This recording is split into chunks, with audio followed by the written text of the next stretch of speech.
Hello. Today we're going to be going over General Secretary Guterres' speech at the American Museum of Natural History in New York. Said some pretty powerful things, and we're going to go over a couple of articles, and then we will watch the speech. And if time available, react to the speech. I don't know how long the speech is, but I'm planning on watching it anyway, so might as well while I'm streaming this at the same time.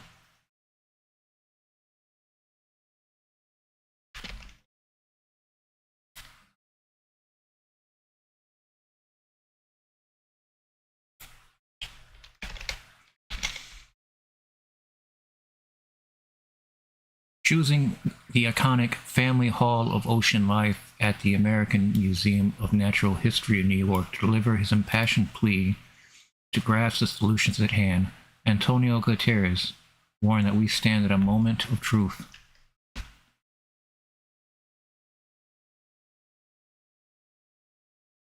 In the case of climate, we are not the dinosaurs, we are the meteor. We are not only in danger, we are the danger, but we are also the solution.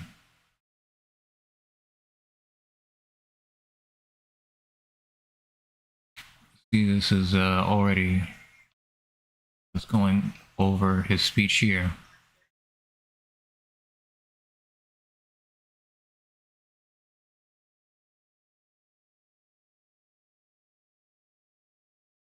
Slash emissions, protect people and nature from climate extremes, boost climate finance, clamp down on the fossil fuel business.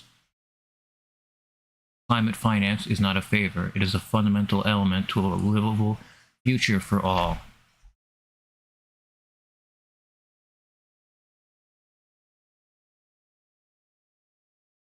We cannot accept a future where the rich are protected in air-conditioned bubbles while the rest of humanity is lashed by lethal weather and unlivable lands.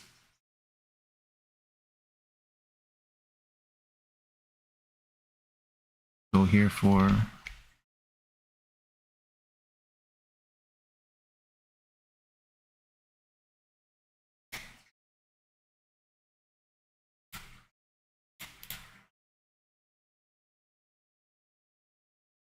live coverage. Okay.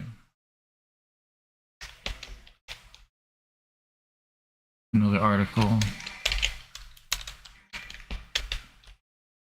World hits streak of record temperatures as UN warns of climate hell. Summary. Month of May caps 12 months of record temperatures. UN's Guterres warns of highway to climate hell, urges countries to cut CO2 emissions faster, and scientists say even warmer years are ahead. Doing what I do on this channel, I see a lot of climate change, climate shifting, ice not coming back year after year like it has been, especially in the Midwest in the United States, especially in North Canada. And we see a lot of loss of fast ice, which just hurts the emperor penguin population completely. Without ice to be able to raise their chicks, raise their young, breed, and some place to call home. We're seeing very, very extreme changes on the planet as billions of Alaskan snow crabs disappear off the face of the planet. So too will other species. Some that we thought that were so numerous that they would never be able to end. But you turn the water they find themselves in a few degrees up Celsius, and they cook themselves alive in their shell. The crabs did not find other shelter, other solace. We're looking at extinction on a major level across the planet, and it's something that has been known for decades.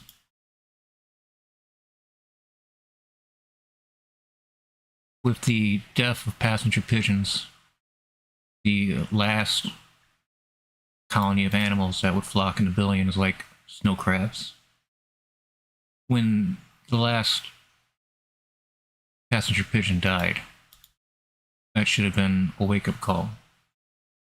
And it took years to even just get unleaded, as the lead was poisoning everything in the air. It drove birds into extinction almost. Well, not birds, I'm sorry. Passenger pigeons. Let's see.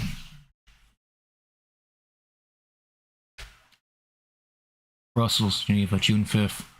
Each of the past 12 months ranked as the warmest on record in year-on-year comparisons. The EU's Climate Change Monitoring Service said on Wednesday as UN Secretary Antonio Guterres called for urgent action to avert climate hell. The average global temperature for the 12-month period to the end of May was 1.63 degrees Celsius, above the pre-industrial average, making it the warmest such period since record keeping began in 1940. 1940. Okay. This 12-month average does not mean the world has yet surpassed the 1.5 Celsius global warming threshold, which describes a temperature average over decades beyond which scientists warn of more extreme and irreversible effects. There is no place safe from climate change, is what we should be taking away mostly from the speech and from these articles describing the hellscape that we're going to be finding ourselves in, and that we're already finding ourselves in. We just don't see it yet because we don't live there. North India, Mexico, Arizona are experiencing temperatures over 100 degrees right now. Some parts of India and Pakistan and North Africa, over 110 degrees. If the humidity creeps up to a point that the wet bulb temp doesn't let you sweat anymore, you just die. So there is a limit on how hot it can get, because once that humidity reaches peak with high temperatures, you lose the ability to sweat. Dog, cat lose the ability to sweat. Too hot. We're finding ourselves in front of warnings, but the people that seem to care have no authority or power, allegedly. We haven't seen any kind of change, any kind of backtrack, or scientific breakthrough that will allow us to leave fossil fuels behind. Because what else will be able to power up a jet engine filled with 200 people? This is complicated. Plus, you have all the militaries in the world. They don't have to report their effects on climate. You know that? Every military in the world is like what's going on in Ukraine and Russia. Over 63,000 hectares of forest destroyed in a single day by Russia. We are losing our forests and our woods at a faster rate than ever. We do not get these back. It takes decades to grow superorganisms back that are trees.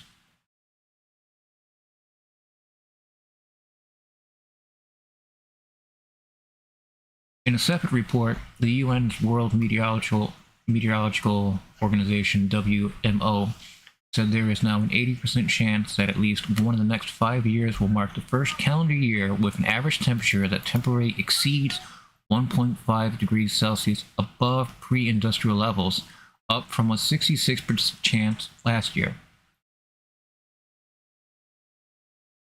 Carbon dioxide emissions from burning fossil fuels, the main cause of climate change, hits a record high last year despite global agreements designed to curb their release and a rapid expansion in renewable energy. Well, let me ask you this. Every time a Russian oil tank storage gets hit, that goes in the atmosphere, but it's not going to be reported. Be reported as damages and losses, but not climate dollars. We're not talking about real money here. We're talking about an area that's going to be unlivable, a wasteland. Coal, oil, and gas still provide more than 3/4 of the world's energy, with global oil demand remaining strong.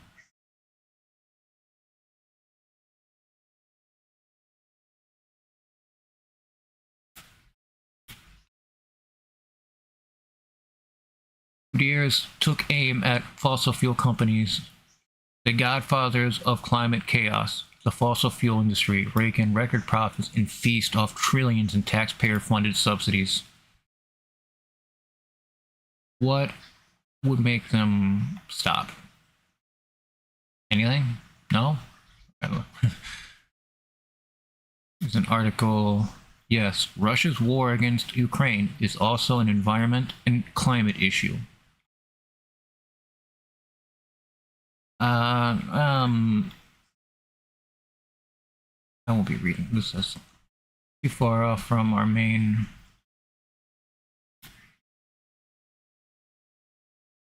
focus, which is the speech. Let's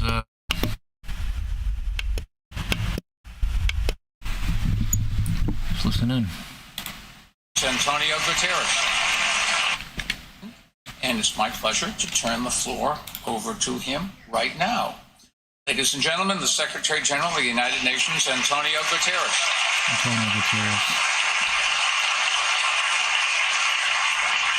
UN Secretary-General.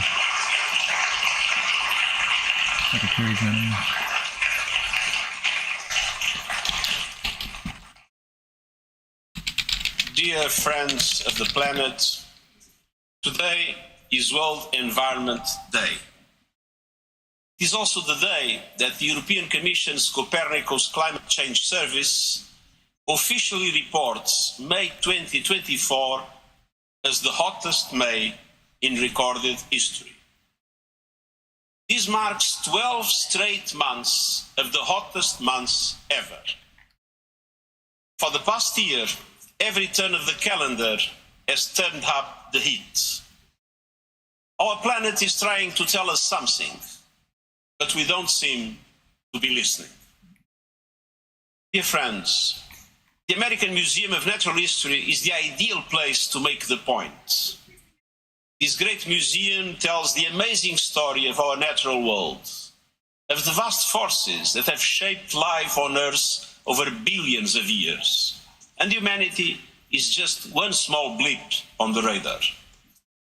But like the meteor that wiped out the dinosaurs, we are having an outsized impact. In the case of climate, we are not the dinosaurs, we are the meteor. Roll that back one more time. An outsized impact.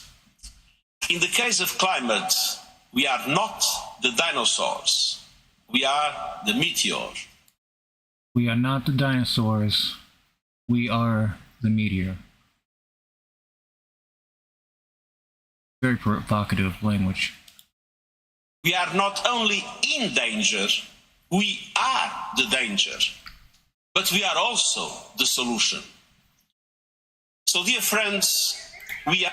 So, putting it complicated, we are the problem, we create the problem, we are also the solution, and the solution's right in front of us, allegedly. But will people listen?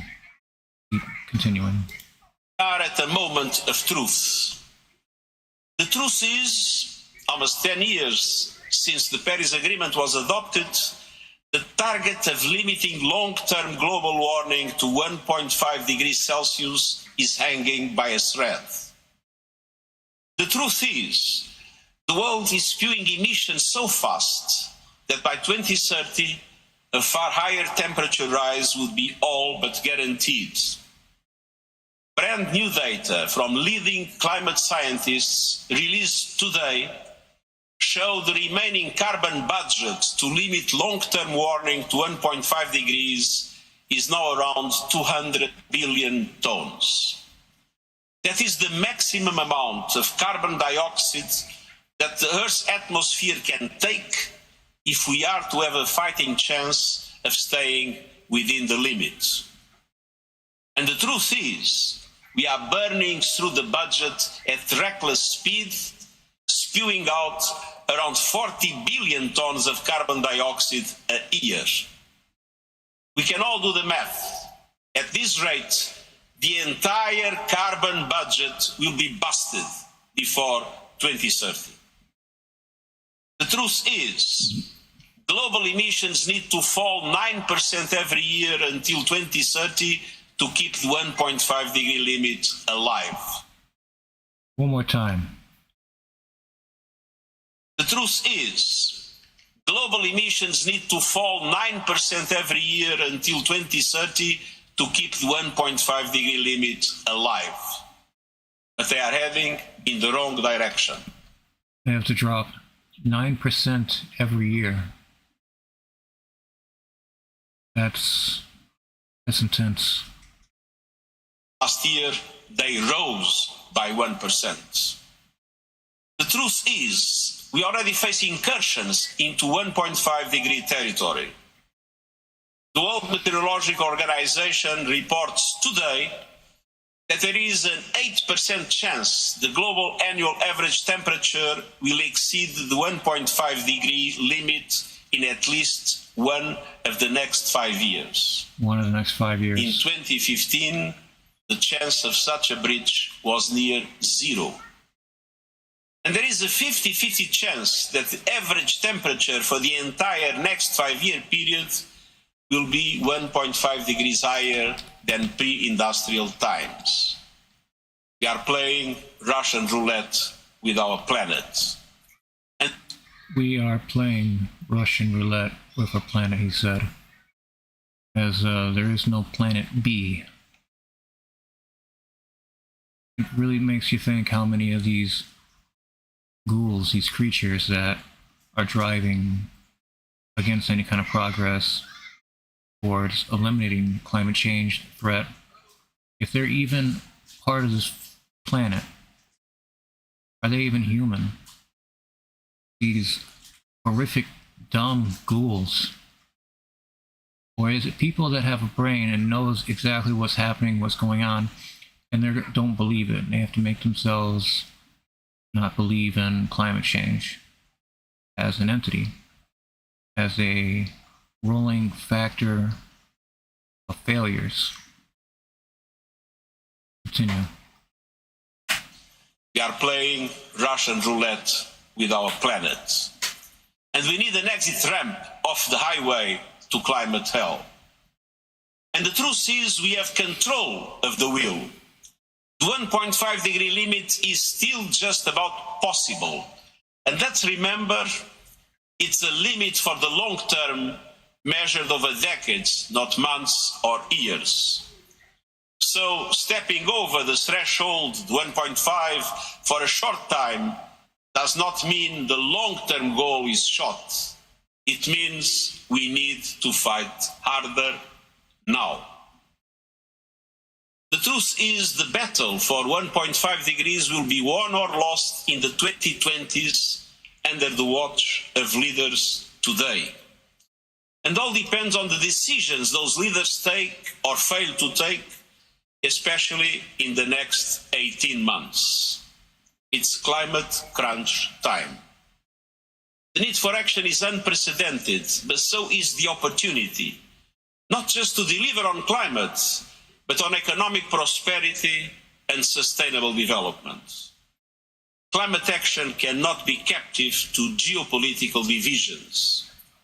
So, as the world meets in Bonn for climate talks and gears up for the G7 and G20 summits, the United Nations General Assembly and COP29, we need maximum ambition, maximum acceleration, maximum cooperation, in a word, maximum action. So, dear friends, why all this fuss about 1.5 degrees? Because our planet is a mess of complex connected systems, and every fraction of a degree of global heating counts. The difference between 1.5 and 2 degrees could be the difference between extinction and survival for some small island states and coastal communities. The difference between minimizing climate chaos or crossing dangerous tipping points. 1.5 degrees is not a target, it's not a goal, it's a physical limit. Scientists have alerted us that temperatures rising higher would likely mean the collapse of the Greenland ice sheet and West Antarctic ice sheet with catastrophic sea level rise, the destruction of tropical coral reef systems and livelihoods of 300 million people, the collapse of the Labrador Sea Current that would further disrupt weather patterns in Europe, and widespread permafrost melt that would release devastating levels of methane, one of the most potent heat-trapping gases. Even today, Methane. we are pushing planetary boundaries to the brink, shattering global temperature records and reaping the whirlwind. And it is a travesty of climate justice that those least responsible for the crisis are hardest hit. The poorest people, the most vulnerable countries, indigenous peoples, women and girls. The richest 1% emit as much as 2/3 of humanity. What? Emit as much. The richest 1% The richest 1% emit as much as emit as much 2/3 of humanity. as 2/3 of humanity.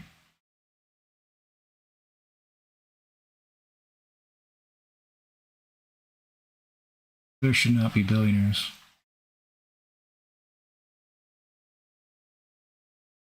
And extreme events turbocharged by climate chaos are piling up, destroying lives, pummeling economies, and hammering health, wrecking sustainable development, forcing people from their homes, and rocking the foundations of peace and security as people are displaced and vital resources depleted. Already this year, a brutal heat wave has baked Asia with record temperatures, shriveling crops, closing schools, and killing people. Cities from New Delhi to Bamako to Mexico City are scorching. Here in the West, savage... There are temperature records that are being broken throughout Mexico and North India as well. Storms have destroyed communities and lives. We have seen drought disasters declared across Southern Africa, and extreme rains flood the Arabian Peninsula, East Africa, and Brazil. And the mass global coral bleaching caused by unprecedented ocean temperatures soaring past the worst predictions of scientists. The cost of all this chaos is hitting people where it hurts.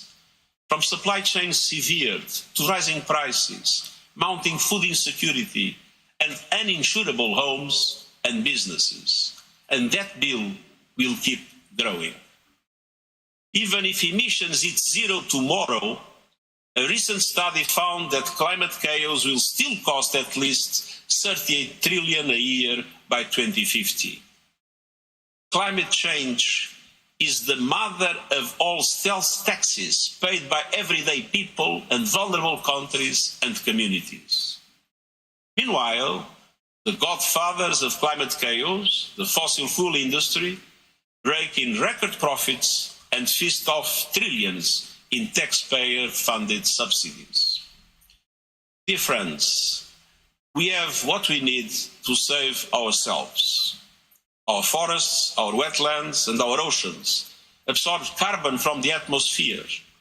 They are vital to keeping 1.5 alive or pulling us back if we do overshoot that limit. We must protect them And we have the technologies we need to slash emissions. Renewables are booming as costs plummet and governments realize the benefits of cleaner air, good jobs, energy security, and increased access to power.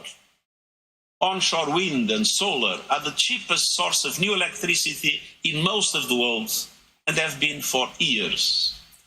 Renewables already make up 30% of the world's electricity supply. And clean energy investments reached a record high last year, almost doubling in the last 10. Wind and solar are now growing faster than any electricity source in history. And economic logic makes the end of the fossil fuel age inevitable. The only questions are, will that end come in time, and will the transition be just? Dear friends, we must ensure the answer to both questions is yes. And we must secure the safest possible future for people and planet.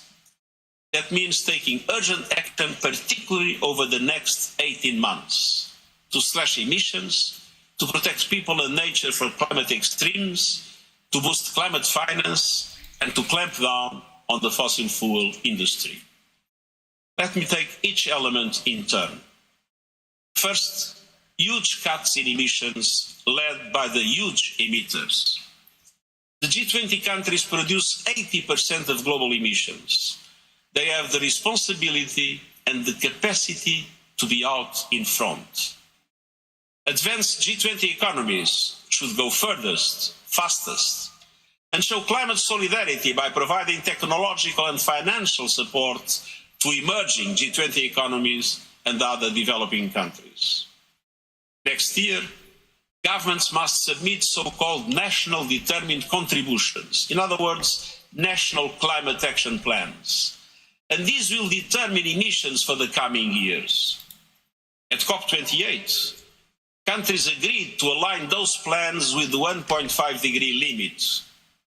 But these national plans must include absolute emission reduction targets for 2030 and 2035.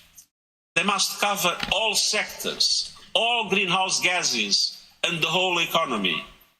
And they must show how countries will contribute to the global transitions essential to 1.5 degrees, putting us on a path to global net zero by 2050, to phase out fossil fuels, and to hit global milestones along the way, year after year and decade after decade. That includes, by 2030, contributing to cutting global production and consumption of all fossil fuels by at least 30%, and making good on commitments made at COP28 on ending deforestation, doubling energy efficiency, and tripling renewables. Every country must deliver and play their rightful part.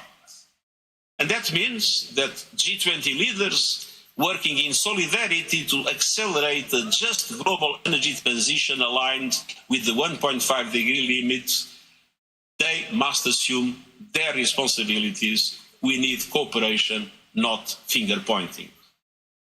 It means that the G20 aligning their national climate action plans, their energy strategies, and their plans for fossil fuel production and consumption within a 1.5 degree future. And it means the G20 pledging to reallocate subsidies from fossil fuels to renewables, storage and grid modernization, and support for vulnerable communities. It means the G7 and other OECD countries committing to end coal by 2030 and to create fossil fuel-free power systems and reduce oil and gas supply and demand by 60% by 2035. It means all countries ending new coal projects now, particularly in Asia, home to 95% of planned new coal power capacity. And it means non-OECD countries creating climate action plans to put them on a path to ending coal power by 2040. And it means developing countries creating national climate action plans that double as investment plans, spurring sustainable development and meeting soaring energy demand with renewables. The United Nations is mobilizing our entire system to help developing countries to achieve these through our Climate Promise initiative. Every city, region, industry, financial institution, and company must also be part of the solution. They must present robust transition plans by COP30 next year in Brazil at the latest. Plans aligned with 1.5 degrees and the recommendations of the UN high-level expert group on net zero. Plans that cover emissions across the entire value chain, that include interim targets and transparent verification processes, and that steer clear of the dubious carbon offsets that erode public trust while doing little or nothing to help the climate. We can't fool nature. False solutions will backfire. We need high-integrity carbon markets that are credible and with rules consistent with limiting warming to 1.5 degrees. They also encourage scientists and engineers to focus urgently on carbon dioxide removal and storage, to deal safely and sustainably with final emissions from the heavy industries hardest to clean. And I urge governments to support them. But let me be clear, these technologies are not a silver bullet. They cannot be a substitute for drastic emission cuts or an excuse to delay fossil fuel phase-out. But we need to act on every front. Dear friends, the second area for action is ramping up protection from the climate chaos of today and tomorrow. It is a disgrace that the most vulnerable are being left stranded, struggling desperately to deal with a climate crisis they did nothing to create. We cannot accept a future where the rich are protected in air-conditioned bubbles, while the rest of humanity is lashed by lethal weather in unlivable lands. We must safeguard people and economies. Every person on Earth must be protected by an early warning system by 2027. And I urge all partners to boost support for the United Nations Early Warnings for All Action Plan. In April, the G7 launched the Adaptation Accelerator Hub.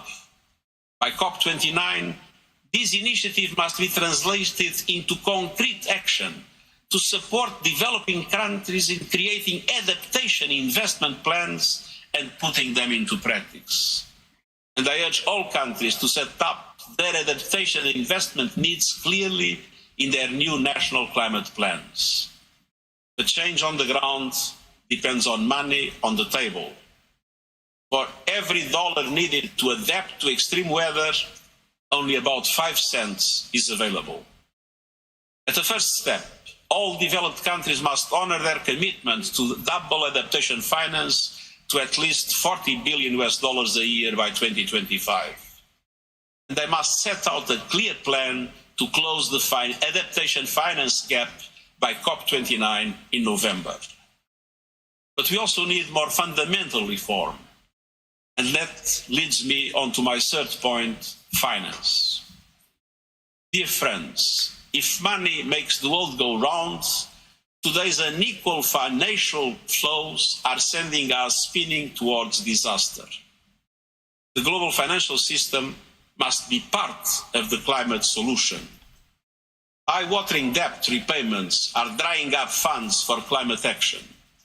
Extortion-level capital costs are putting renewables virtually out of reach for most developing and emerging economies. Astoundingly, and despite the renewables boom of recent years, clean energy investments in developing and emerging economies outside of China have been stuck at the same levels since 2015. Last year, just 15% of new clean energy investments went to emerging markets and developing economies outside China, countries representing nearly 2/3 of the world's population. And Africa was home to less than 1% of last year's renewables installations, despite its wealth of natural resources and vast renewables potential. The International Energy Agency reports that clean energy investments in developing and emerging economies beyond China need to reach up to $1.7 trillion a year by the early 2030s. In short, We need a massive expansion of affordable public and private finance to fuel ambitious new climate plans and deliver clean, affordable energy for all. The September Summit of the Future is an opportunity to push reform of the international financial architecture and action on debt. And I urge countries to take it. And I urge G7 and G20 summits to commit to using their influence within multilateral development banks to make them better, bigger and bolder, and able to leverage far more private finance at reasonable costs. Countries must make significant contributions to the new loss and damage fund and ensure that it is open for business by COP29. And they must come together to secure a strong finance outcome from COP this year, one that builds trust and confidence, catalyzes the trillions needed, and generates momentum for reform of the international financial architecture. But none of these will be enough without new, innovative sources of funds. It's time to put an effective price on carbon and tax the windfall profits of fossil fuel companies. And by COP29, we need early movers to go from exploring to implementing solidarity levies on sections such as shipping, aviation, and fossil fuel extraction to help fund climate action. This should be scalable, fair, and easy to collect and administer. And none of this is charity. It is enlightened self-interest. Climate finance is not a favor. It's a fundamental element to a livable future for all. Dear friends, fourth and finally, we must directly confront those in the fossil fuel industry who have shown relentless zeal for obstructing progress over decades. Billions of dollars have been thrown at distorting the truth, deceiving the public, and sowing doubt. And I thank the academics and the activists, the journalists and the whistleblowers who have exposed those tactics, often at great personal and professional risk. And I call on leaders in the fossil fuel industry to understand that if you are not in the fast lane to clean energy transformation, you are driving your business into a dead end and taking us all with you. Last year, the oil and gas industry invested a measly 2.5% of its total capital spending on clean energy. Doubling down on fossil fuels in the 21st century is like doubling down on horseshoes and carriage wheels in the 19th. So, to fossil fuel executives, I say, your massive profits give you the chance to lead the energy transition. Don't miss it. And financial institutions are also critical because money talks. It must be a voice for change. And I urge financial institutions to stop bankrolling fossil fuel destruction and start investing in a global renewables revolution. To present public, credible and detailed plans to transition from fossil fuels to clean energy with clear targets for 2025 and 2030. And to disclose your climate risks, both physical and transitional, to your shareholders and regulators. Oh, listen to that one again. 2025 and 2030. Shareholders. And to disclose your climate risks, both physical and transitional, to your shareholders and regulators. Ultimately, such disclosure should be mandatory. Dear friends, many in the fossil fuel industry have shamelessly greenwashed, even as they have sought to delay climate action with lobbying, legal threats, and massive ad campaigns. And they have been aided and abetted by advertising and PR companies. Mad Men, remember the TV series, fueling the madness. I call on these companies to stop acting as enablers of planetary destruction. Stop taking on new fossil fuel clients from today and set out plans to drop your existing ones. Fossil fuels are not only poisoning our planet, they are toxic for your brands. Your sector is full of creative minds who are already mobilizing around this cause. They are gravitating towards companies that are fighting for our planet, not trashing it. And they also call on countries to act. Many governments restrict or prohibit advertising for products that harm human health, like tobacco. Some are now doing the same with fossil fuels. I urge every country to ban advertising from fossil fuel companies. Ban advertising from fossil fuel companies already. This should be step one right now. And I urge news media and tech companies to stop taking fossil fuel advertising. We must all deal also with the demand side.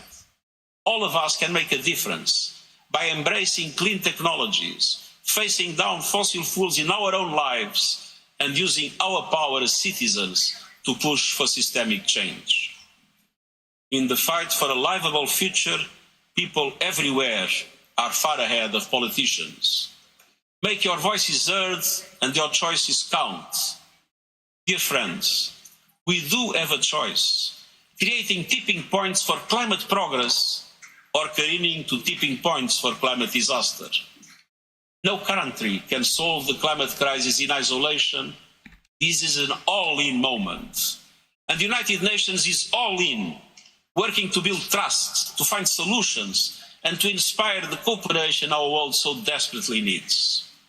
And to young people, to civil society, to cities, regions, businesses, and others who have been leading the charge towards a safer, cleaner world, I say thank you. You are on the right side of history. You speak for the majority. Keep it up. Don't lose courage. Don't lose hope. It is we the peoples versus the polluters and the profiteers. Together we can win.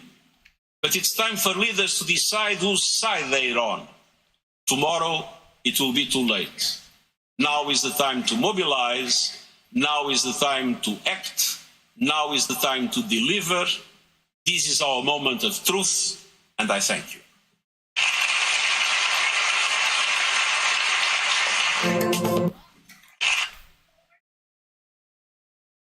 Stunning speech.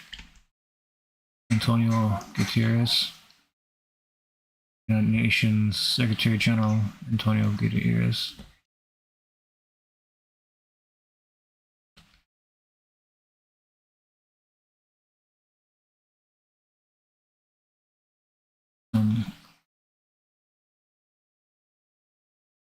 A systemic change is what's needed for the world for us to survive. With what's happening right now in the Atlantic Ocean is terrifying, and the storms that are going to be the result are going to be some of the strongest that we've ever experienced in the United States. I did not expect the Northeast seaboard, though, to experience same fate as so much else in water. Ocean, sea is with coral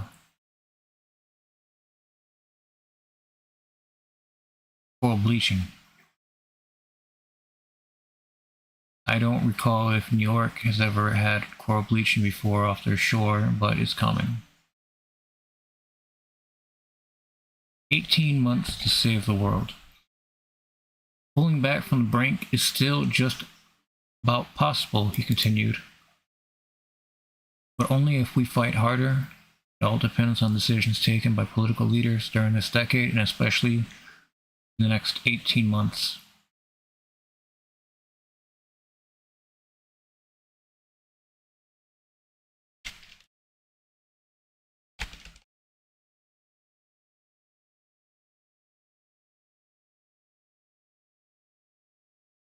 He says that we are, in the case of climate, we are not the dinosaurs, we are the meteor.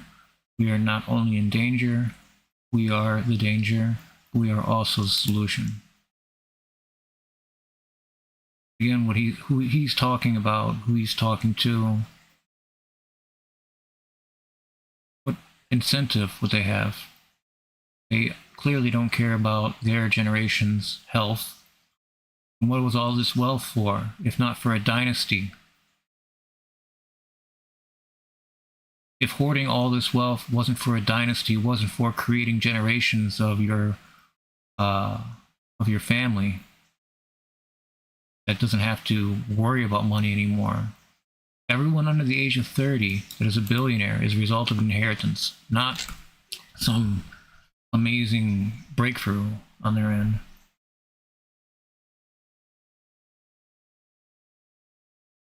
How do you communicate with people that shut themselves out from the world so much they can't see the destruction they're causing with their own ignorance?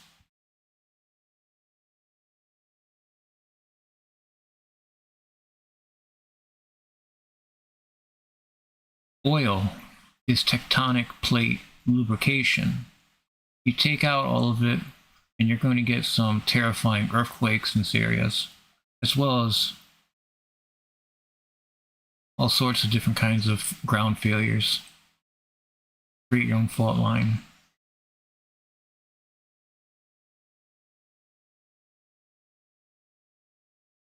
This is a lot to take in.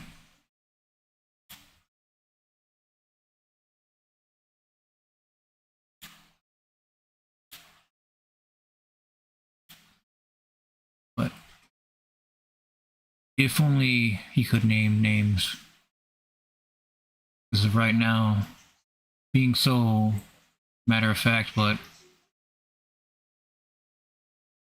generally speaking, not call out anybody in particular, even though it's probably just, like you said, 1% pollutes as much as 2/3. This is insane.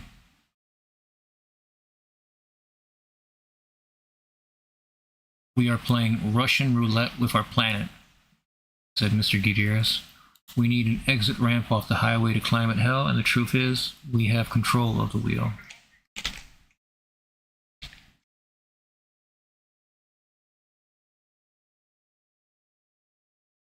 Great speech. Alright, that is all I have for tonight. Thank you for watching. Please, if you haven't already, like the stream, subscribe to the channel. And please, take care.